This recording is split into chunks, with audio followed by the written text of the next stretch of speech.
My husband's ex-wife acts like she is still his wife. I decided to teach her what being divorced actually meant. My husband Robert's ex-wife Diana still acted like she was married to him, even though they'd been divorced for 3 years before I met him. She had a key to his house that she refused to return and would let herself in whenever she wanted. She'd rearrange his furniture, do his laundry, and stock his fridge with food she thought he should eat. When Robert and I got married in January, Diana showed up to the ceremony wearing a white dress and sat in the front row where the mother of the groom should sit.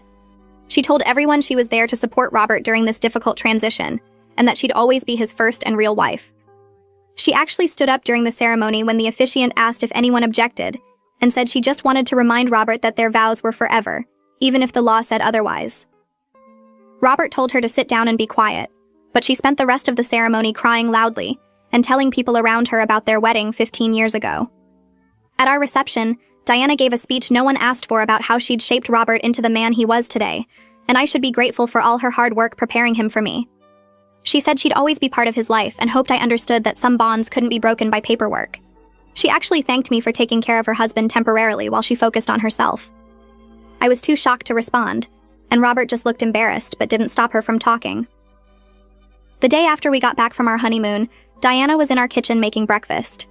She said she knew Robert liked eggs over easy on Sundays, and I probably didn't know that yet. She'd used her key while we were gone to clean the house and had thrown away all my things that she deemed inappropriate for Robert's home.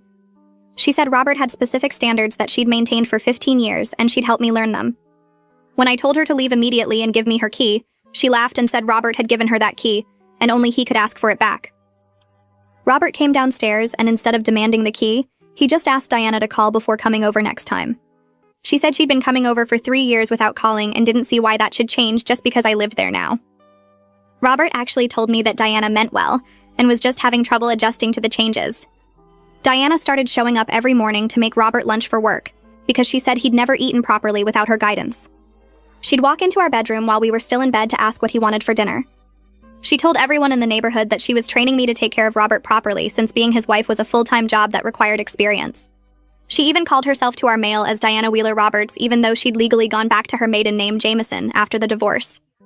When packages arrived for Mrs. Roberts, she'd claim them saying she was the original Mrs. Roberts and always would be.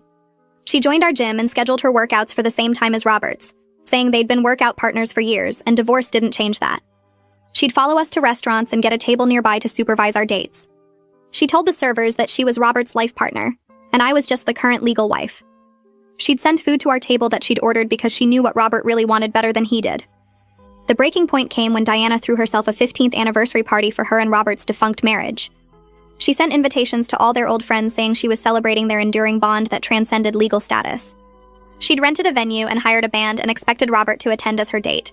She told me I could come as a guest if I wanted to see how real marriages were celebrated.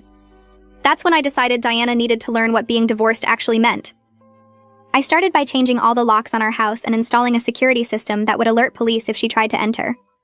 When Diana showed up with her key the next morning, she couldn't get in and had to stand outside ringing the doorbell. I answered in my robe and told her Robert was busy with his wife, and she'd need to make an appointment if she wanted to see him. I then called every vendor for her anniversary party and canceled everything, explaining that Diana was confused and thought she was still married to my husband. The venue was sympathetic and refunded her deposit to Robert since she'd used his credit card without permission. The band was horrified to learn they'd been hired for a divorced woman's fake anniversary and agreed to cancel. I sent messages to everyone invited explaining that Diana was having difficulty accepting the divorce, and we were concerned about her mental state. Next, I went to the gym and changed Robert's membership to a different location, telling them his ex-wife was stalking him. They banned Diana from all their facilities for harassment. I did the same at every restaurant we frequented, explaining that his ex-wife was following us and disrupting our meals. They all put her photo on their do not serve lists. The real consequence came when I contacted Diana's boyfriend that she'd been dating for 6 months. I found his number through mutual friends and called him that evening. He answered on the third ring, and I introduced myself as Robert's wife. There was a pause before he said he knew who I was because Diana had mentioned me a few times. I took a breath and told him I needed to talk to him about Diana's behavior because he deserved to know what was really going on. I explained everything. How she'd been letting herself into our house with her key for months even after we got married. How she made Robert's lunches every morning and walked into our bedroom while we were still in bed. How she threw herself a 15th anniversary party for her marriage to my husband that ended 3 years before I even met him. How she followed us to restaurants and told servers she was Robert's real-life partner. how she used mail with a hyphenated name even though she'd legally changed it back after the divorce. He went completely silent. I counted the seconds in my head and got to 30 before he spoke again. His voice was different now, tight and controlled. He asked if I had any proof of what I was saying. I told him I'd send it right away and asked for his email. He gave it to me, and I heard him breathing on the other end of the line while I pulled up my phone and started attaching files. I sent photos of the mail addressed to Diana Wheeler Roberts. Screenshots of the anniversary party invitation with its language about their enduring bond that transcended legal status. Photos I'd taken of her standing in our kitchen that Sunday morning after the honeymoon. Documentation from the gym about changing Robert's membership because of her stalking. Emails from the restaurants confirming they'd banned her. Credit card statements showing she'd charged thousands of dollars for the party venue and banned to Robert's card without permission. I heard his phone ping as the email arrived. He said he'd look at everything and call me back. The line went dead. 2 hours passed. I sat on the couch with my phone in my lap while Robert made dinner. He asked what I was doing, and I told him I'd contacted Diana's boyfriend. His face went pale, and he asked why I would do that. I said because Diana had been lying to both of us, and her boyfriend deserved to know the truth about who he was dating. Robert looked like he wanted to argue but didn't know what to say. My phone rang. I answered, and Diana's boyfriend started talking immediately. His voice shook with anger. He said he'd looked at everything I sent, and he had no idea any of this was happening. He thought Diana was over her ex-husband. He thought she was ready to move forward with her life and build something new with him. But now he realized she'd been lying to him for their entire 6-month relationship. Every time she said she was running errands, she was probably at our house. Every time she said she was meeting a friend, she was probably following us to restaurants. Every time she talked about her past marriage like it was ancient history, she was planning anniversary parties and using hyphenated names. He said he felt like an idiot for not seeing it. I told him he wasn't an idiot and Diana was good at hiding things. He said he was going to confront her tonight. He thanked me for telling him the truth even though it clearly hurt him to hear it. Then he hung up. The next morning, I was in the kitchen making coffee when the security system alert went off on my phone. I pulled it up and saw Diana on the camera feed walking up our driveway. She reached the porch and started pounding on the door with both fists. I turned up the volume on my phone and heard her screaming. She yelled that I'd ruined her life, that I'd destroyed her relationship, that I had no right to interfere in things I didn't understand. She demanded that Robert come out and explain why he was letting me do this to her. Her face was red and her hair was messy like she hadn't slept. Robert came downstairs and stood beside me looking at the phone screen. His mouth hung open. I called the police non-emergency line while Diana kept pounding. The operator answered, and I explained that my husband's ex-wife was at our house refusing to leave, and we had a security system recording everything. The operator said they'd send an officer to document the incident. Diana screamed for another 5 minutes before she finally stopped and walked back to her car. Robert just stared at the screen. He said he'd never seen her like that before. I said that's because he'd never told her no before. That afternoon, my phone rang with a number I didn't recognize. I answered, and a woman's voice said this was Natalie, Robert's sister. My stomach dropped. She said Diana had contacted her that morning claiming I was abusing Robert and isolating him from people who cared about him. Natalie said Diana was very upset and very convincing. I asked Natalie if she wanted to come over and see the truth for herself. There was a pause. Then she said yes, she'd like that. She arrived an hour later with her husband Dimitri. I invited them in, and Robert looked surprised to see them. Natalie hugged her brother and asked if he was okay. He said he was fine. I pulled out my laptop and opened all the folders I'd been keeping. I showed them everything. Photos of Diana in our house that first Sunday after the honeymoon. Screenshots of her text to Robert asking what he wanted for dinner. The anniversary party invitation. The credit card statements. Documentation of every gym visit where she'd shown up at the same time as Robert. Photos of her sitting at nearby tables during our restaurant dates. The mail with the hyphenated name. Natalie's face changed as she scrolled through everything. She put her hand over her mouth. Dimitri leaned over her shoulder and his jaw tightened. Natalie looked at Robert and asked why he never told her any of this. Robert shrugged and said he didn't want to cause problems. Natalie said this was a huge problem and he should have said something years ago. She turned to me and apologized. She said Diana had always seemed a bit possessive, but she had no idea it was this extreme. She said if she'd known, she would have stepped in sooner. Natalie and Dimitri stayed for dinner. Dimitri talked to Robert in the living room while Natalie helped me cook. I could hear Dimitri's voice through the wall. He told Robert that his passivity had enabled Diana's delusions and put our marriage at risk. He said no real friend would accept this behavior from an ex-spouse. He said protecting me should be Robert's first priority, not avoiding conflict with Diana. Robert's voice was quiet when he responded. He said he knew. He said he was so used to Diana's controlling behavior from their marriage that he didn't know how to stop it. He said when they were married, Diana made all the decisions, and he just went along with everything because it was easier than arguing. He said after the divorce he felt guilty because Diana didn't want to end the marriage, and he did. So when she kept coming around, he told himself she just needed time to adjust. But now he saw that he'd made everything worse by not setting boundaries. Dimitri said Robert needed to change that starting now. Robert said he was ready. 3 days later, Robert came home from work looking shaken. He said Diana had shown up at his office that afternoon crying.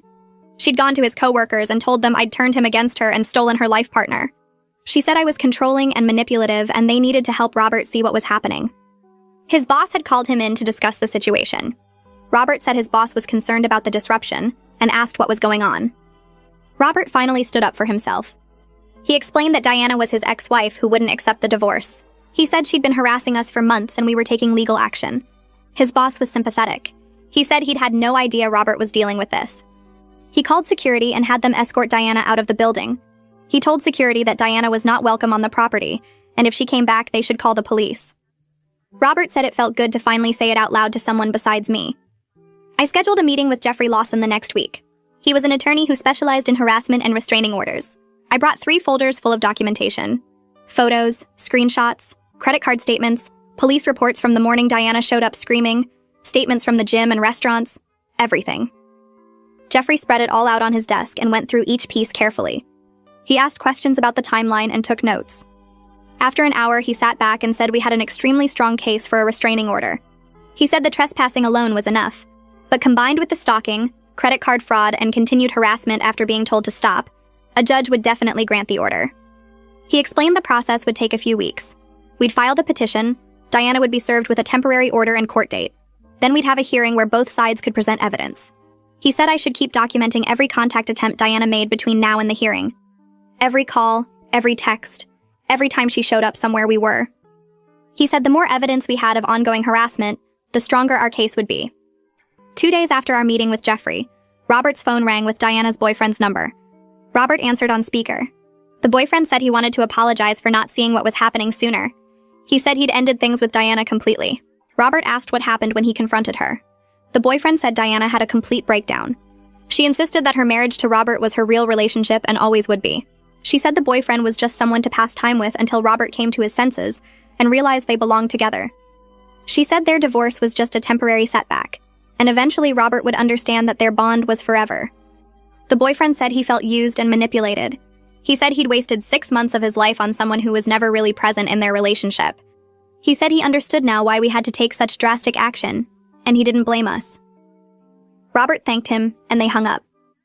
Natalie called that evening and said she and Dimitri thought Robert should see a therapist. She said what happened with Diana wasn't normal, and Robert needed help learning to set boundaries. Robert agreed. Natalie recommended Roxana Cheney, a therapist who specialized in codependency and boundary issues. Robert called and made an appointment for the following week. After his first session, he came home and sat on the couch for a long time without saying anything. I asked how it went. He said it was hard. Roxana had asked him to talk about his marriage to Diana, and he realized how much he'd let her control everything. She made all their decisions about where to live, what to eat, how to spend money, who to be friends with. He said he'd been so conflict avoidant that he just went along with whatever Diana wanted because fighting exhausted him. Roxana helped him see that his guilt about the divorce made him enable Diana's intrusions for 3 years. She said being kind didn't mean accepting abuse. She said protecting our marriage would require him to be uncomfortable sometimes, but that discomfort was necessary for growth. Robert said he was starting to understand that. Over the next week, Diana tried a new approach. She contacted mutual friends and told them elaborate stories about how I was controlling and abusive. She said I was keeping Robert prisoner in his own home. She said I'd isolated him from everyone who cared about him. She said Robert was too scared of me to ask for help, but she knew he needed rescuing. But Natalie had already reached out to these friends with the truth. She'd shared some of the documentation with their permission. Most of them were horrified by Diana's behavior. They said they'd always thought Diana's attachment to Robert was a bit much, but they didn't want to get involved in divorce drama. Now they felt guilty for not speaking up sooner. 2 friends called Robert directly to apologize and offer support. They said if Diana tried to contact them again, they'd tell her to leave them alone. One friend said she'd actually witnessed Diana following us to a restaurant months ago, but convinced herself it was just a coincidence. Now she realized it was part of a pattern and she felt terrible for not saying something. I checked the mail every day after that, waiting for news from the credit card company. Robert had filed a fraud claim the same day I canceled Diana's party, and the investigation took almost 3 weeks. The letter finally arrived on a Tuesday morning. I opened it right there at the mailbox and read that they'd ruled in our favor. They refunded every single charge Diana made for the anniversary party and flagged her account for fraud. The letter said they were sending Diana a separate notice demanding repayment within 30 days and threatening legal action if she didn't comply. I called Robert at work immediately to tell him. He sounded relieved but also worried about how Diana would react. I reminded him that she'd committed fraud by using his card without permission, and these were just the natural consequences of her actions. That evening, I checked our credit card statement online and saw all the charges reversed. Diana had spent over $4,000 on the venue, band, catering, decorations, and a photographer for her delusional celebration. Seeing that money back in our account felt like a small victory, but I knew the real impact would be on Diana when she got her letter demanding repayment. Robert came home from therapy the next week looking different. He sat down at the kitchen table and just stared at his hands for a long time before he started talking. He said Roxana had pushed him hard that session, asking him to really examine why he stayed married to Diana for so long when he was clearly unhappy. He admitted that he stayed years longer than he should have because he was afraid of her reactions and wanted to avoid conflict.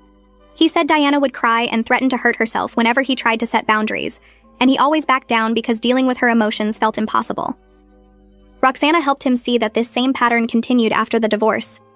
Diana learned she could manipulate him through tears and guilt, and he let her because it was easier than standing firm.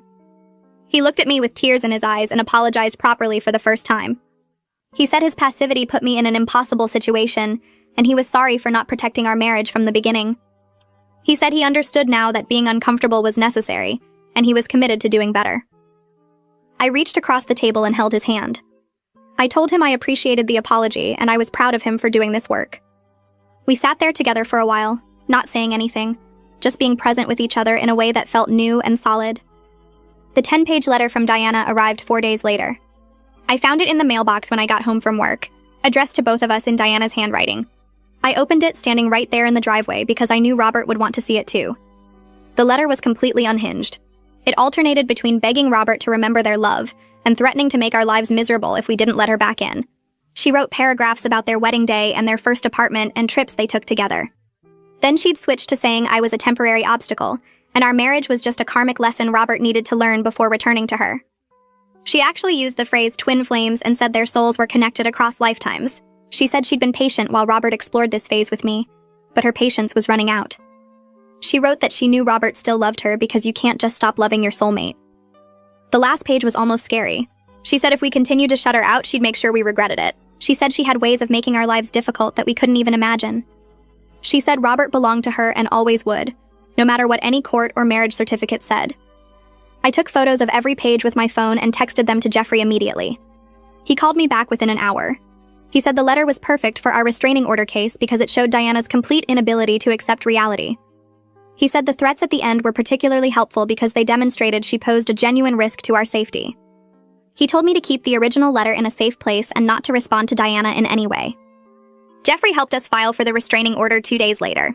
We met him at his office and went through all the documentation we'd collected over the past months. He'd organized everything into a timeline showing Diana's pattern of boundary violations over 3 years. We had photos of her at our wedding in the white dress, screenshots of the anniversary party invitation, documentation from the gym, and restaurants where she'd been banned, the credit card fraud evidence, witness statements from Robert's co-workers about her workplace disruption, and now the 10-page letter with its threats. Jeffrey said it was one of the strongest harassment cases he'd seen. We filled out all the paperwork, and Jeffrey filed it with the court that afternoon. The temporary restraining order was granted immediately, and a process server was assigned to deliver it to Diana at her apartment, along with the court date for the permanent order hearing. Jeffrey called us that evening to say Diana had been served. The process server reported that she became hysterical when she read the papers. She kept saying there must be a mistake because you can't get a restraining order against someone who's family. She insisted she and Robert were still connected by their marriage vows, and no court could change that. The server said she was still crying and arguing when he left. The temporary order prohibited Diana from coming within 500 feet of our home, Robert's workplace, or any location where she knew we'd be. It also banned all contact, direct or indirect, until the court hearing in 3 weeks. Natalie called the next morning and said she and Dimitri wanted to come to the hearing with us for support. I told her that meant a lot and we'd appreciate having them there. Robert's boss also offered to provide a written statement about Diana's workplace disruption and how it had affected the office. Jeffrey said these additional witnesses would strengthen our case. Over the next 2 weeks, Jeffrey prepared his presentation. He created a comprehensive timeline of Diana's 3-year pattern of boundary violations with dates, times, and specific incidents. He organized all the witness statements, photos, and documentation into a binder. He prepared questions for Robert and me to answer on the stand. He coached us on how to stay calm and factual even if Diana said upsetting things. I was nervous about facing Diana in court, but I was also determined to see this through. We'd come too far to back down now. The night before the hearing, I couldn't sleep. I kept thinking about Diana and how she'd react to losing in court. Part of me felt bad for her because she clearly had serious problems accepting reality. But a bigger part of me knew these consequences were necessary and long overdue. The courthouse was busy when we arrived on the morning of the hearing. Natalie and Dimitri met us in the lobby, and we all went through security together. Jeffrey was already inside the courtroom reviewing his notes. We took seats behind the table where Jeffrey had set up his materials. The courtroom slowly filled with other people waiting for their cases. Then Diana walked in, and I almost couldn't believe what I was seeing. She was wearing the same white dress from our wedding ceremony, the exact same dress. She'd done her hair and makeup like she was attending a special occasion. She walked to the other side of the courtroom and sat down alone because she'd decided to represent herself. She kept staring at Robert with this sad smile like they were sharing some private moment. Robert looked straight ahead and didn't acknowledge her. The judge came in and called our case. Jeffrey stood up and began his presentation. He walked the judge through the 3-year timeline of Diana's behavior, showing how it escalated after Robert remarried. He presented the photos, the witness statements, the credit card fraud evidence, and the threatening letter. He called Robert to the stand first. Robert testified about finding Diana in his house after their divorce, her refusal to return the key, her constant intrusions, and her appearance at our wedding. His voice was steady, and he stuck to the facts, just like Jeffrey had coached him. Then Jeffrey called me to the stand. I described Diana's behavior toward me, her claims of being Robert's real wife, her stalking at restaurants and the gym, and the anniversary party she planned for their defunct marriage. I showed the judge photos on my phone of Diana at our wedding reception giving her uninvited speech. Then it was Diana's turn. She stood up and approached the judge without any notes or preparation. She started talking about her 15-year marriage to Robert and how they'd built a life together. She said their bond was spiritual and transcended legal paperwork. She said she had a right to maintain contact with Robert because of their deep connection. She actually used the phrase soulmate and twin flame multiple times. The judge listened patiently, but I could see his expression changing as Diana talked. She kept referring to me as the temporary wife and saying that Robert would eventually realize his mistake and come back to her. She said their love was eternal, and no restraining order could break their spiritual connection. She started crying and telling stories about their marriage like she was at a therapy session instead of a court hearing. The judge finally interrupted her and asked if she understood that she and Robert were legally divorced. Diana said yes, but that divorce was just a legal formality and didn't reflect their true relationship. The judge asked if she understood that Robert had remarried, and Diana said yes, but that I was just a phase Robert needed to go through. The judge's face got very serious. He asked Diana directly if she believed Robert wanted contact with her. Diana said she knew Robert loved her even if he was confused right now. The judge asked if she'd read the restraining order petition where Robert explicitly stated he wanted no contact with her. Diana said Robert was influenced by me and didn't know what he really wanted. The judge announced his decision without even taking a break to deliberate. He said he was granting a 3-year restraining order with very specific terms. Diana could not contact Robert or me directly, or through third parties. She could not come within 500 feet of our home, our workplaces, or any location where she knew we'd be. She could not post about us on social media or make any public statements about us. She had 7 days to return any remaining keys or property belonging to Robert. The judge looked directly at Diana and told her that her divorce from Robert was legal and final. He said she needed to accept that reality and move forward with her own life. He said her continued insistence that she had some special claim on Robert, despite the divorce, showed a troubling disconnect from reality. He strongly recommended she seek professional mental health treatment. Diana started crying harder and saying the judge didn't understand. She said their connection was special and unique and nobody could see it except them. The judge said firmly that the court had made its ruling and she needed to comply with the restraining order or face criminal charges. Diana kept crying as the bailiff handed her a copy of the order. We left the courtroom with Jeffrey, Natalie, and Dimitri. I felt this huge wave of relief wash over me. It was finally over. Diana had legal consequences now and she couldn't just ignore them. Over the next few days, we heard through mutual friends that Diana had completely isolated herself. She wasn't answering calls or texts from anyone. Her family had tried to reach out and suggest therapy, but she'd told them that everyone was against her, and nobody understood her special connection with Robert. One friend said Diana insisted the judge was wrong, and the restraining order didn't change anything between her and Robert. I felt this weird mix of relief and sadness hearing about her reaction. I was relieved that we finally had legal protection and clear boundaries. But I also felt sad knowing that Diana was suffering, and seemed unable to accept reality. Robert said he felt guilty sometimes, but Roxana helped him understand that Diana's mental health wasn't his responsibility. He couldn't sacrifice our marriage and my safety to protect Diana from the consequences of her own actions. These consequences were necessary even if they were painful for everyone involved. Robert kept going to therapy every week and started making real progress on assertiveness and boundary setting. Roxana had him practice different scenarios where people might try to manipulate him through guilt. They role-played how to say no firmly without apologizing or explaining himself. He admitted to me one night that he felt lighter, like he'd been carrying Diana's emotions for years, and finally put them down. He said learning to set boundaries was hard, but also freeing. We started doing couples counseling together too, meeting with a different therapist who specialized in marriage relationships. We worked on communication patterns and rebuilding trust. I learned that I'd been holding back some of my feelings because I was afraid of overwhelming Robert. He learned that he needed to be more proactive about protecting our relationship, instead of waiting for problems to get bad before addressing them. The couples counseling helped us understand each other better and build a stronger foundation for our marriage. We were both committed to making this work and doing the hard work necessary to have a healthy relationship. 2 months after the restraining order was granted, Diana tested the boundaries. A mutual friend called Robert and said Diana had asked her to pass along a message. Diana wanted to know if Robert would consider mediation to heal their relationship. The friend said Diana seemed calmer now and maybe we should give her a chance. Robert surprised me by handling it perfectly. He told the friend immediately that any contact from Diana, even through a third party, violated the restraining order. He said if the friend passed along any more messages, he'd have to report it to the police, and she could face charges for helping Diana violate the order. The friend apologized right away. She said she had no idea Diana was using her and she wouldn't let it happen again. She felt terrible for even calling. Robert thanked her for understanding and hung up. I was so proud of him in that moment. The old Robert would have felt guilty and maybe even considered Diana's request. This new Robert protected our boundaries without hesitation or apology. He called Jeffrey to document the violation attempt, and Jeffrey said to keep a record of it, but that one incident through a third party probably wasn't enough to pursue criminal charges. He said if it happened again, we'd have a stronger case. A week after Jeffrey documented Diana's violation attempt through the mutual friend, Natalie called to invite us to a family dinner at her house. She said she wanted everyone together to talk about what had been happening, and her voice sounded serious in a way that made me nervous. Robert squeezed my hand in the car on the way over and told me not to worry, that his family needed to hear the truth. When we walked into Natalie's dining room, Robert's mother was already there along with his 2 brothers and their wives. Everyone looked uncomfortable, like they knew this wasn't going to be a normal family meal. Natalie had set the table with her nice dishes and made Robert's favorite pot roast, but the atmosphere felt heavy.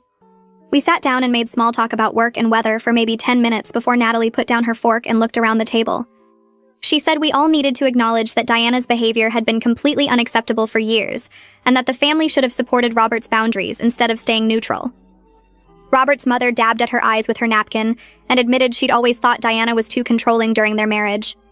She said Diana would call her constantly to complain if Robert didn't do things exactly her way, and she'd seen how exhausted Robert looked by the end of their 15 years together. His mother apologized for not speaking up sooner, saying she didn't want to interfere in their marriage and thought it was between them. She looked at me and said she was grateful Robert found someone who helped him stand up for himself, instead of just going along with everything.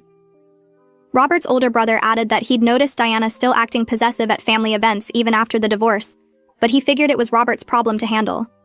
His wife said Diana had actually cornered her at Christmas 2 years ago, and warned her not to introduce Robert to any single women, because he wasn't ready to move on.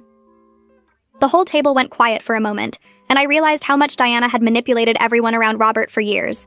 His younger brother said he felt guilty for not taking the situation seriously when Robert first told him about Diana letting herself into his house. He'd thought it was weird but not dangerous, and now he understood it was actually harassment. The family spent the next hour sharing stories about Diana's controlling behavior they'd all witnessed, but never discussed openly. Robert's mother talked about how Diana would rearrange her kitchen when she visited, insisting she knew better ways to organize things. His older brother remembered Diana calling him to ask what Robert wanted for his birthday, instead of just asking Robert directly. Every story added to this picture of someone who couldn't let go of control even after the divorce was final. By the end of dinner, everyone agreed they should have said something years ago instead of avoiding conflict. The family acceptance and support felt like this weight lifting off both of us, knowing we weren't fighting Diana's delusions alone anymore. The weeks after that family dinner brought a peace I hadn't felt since marrying Robert. I could walk through our house without that constant tension in my shoulders, not expecting to find Diana in the kitchen or hear her key in the lock. Robert and I started establishing our own routines as a couple. Simple things like weekend grocery shopping together and cooking meals we both actually wanted to eat. He admitted one Saturday morning that he didn't even like eggs over easy that much, which made me laugh until I had tears in my eyes. He said Diana had decided that's what he wanted 15 years ago, and he just ate them every Sunday because it was easier than arguing. We started trying different breakfast foods and discovered he actually loved pancakes with blueberries, something Diana never would have made because she thought pancakes were too unhealthy. Robert began expressing opinions about things I didn't even know he had preferences about, like what temperature to keep the house or what TV shows he actually enjoyed watching. It turned out he'd been going along with Diana's choices for so long that he'd stopped thinking about what he wanted. We established new traditions that were ours alone, like Friday night pizza and movie marathons, or Sunday afternoon walks in the park near our house. The security system became just part of our normal routine, instead of this urgent necessity we checked constantly. I could relax on the couch without jumping at every sound outside, and Robert stopped looking toward the door with that worried expression whenever we heard a car in the driveway. 6 months after the restraining order was granted, Natalie called with news about Diana. She said a mutual friend had mentioned that Diana finally started seeing a therapist, and was apparently making some progress in accepting the divorce. The friend said Diana had been talking about moving to a different city for a fresh start, somewhere she wouldn't run into Robert or have constant reminders of their marriage. Natalie asked if we wanted her to find out more details, or maybe reach out to Diana's therapist.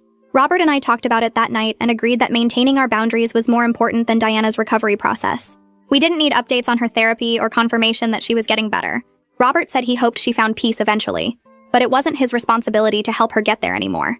That conversation felt like another milestone in his growth, hearing him prioritize our marriage over his old guilt about Diana's feelings. We didn't reach out to the mutual friend for more information or ask Natalie to keep us updated. Diana's healing journey was hers to take, and we needed to focus on our own lives without her in them. Our marriage grew stronger through all the chaos, built on clear boundaries and honest communication we'd fought hard to establish. Robert learned to prioritize our relationship over avoiding conflict, speaking up immediately now when something bothered him instead of letting it build. I learned that sometimes love means fighting for your partnership even when it feels uncomfortable or mean. We still had the security system and the new locks that kept Diana out, and we'd probably always keep them. But now they felt like practical precautions instead of desperate defenses, and that difference meant everything. Robert's therapy with Roxana continued even after the immediate crisis passed, because he wanted to keep working on the patterns that had let Diana control him for so long. We did couples counseling too, learning better ways to communicate and support each other through stress. The foundation we built during those difficult months made us stronger than couples who never had to fight for their relationship. We knew what we were capable of protecting together, and that knowledge made us confident in facing whatever came next.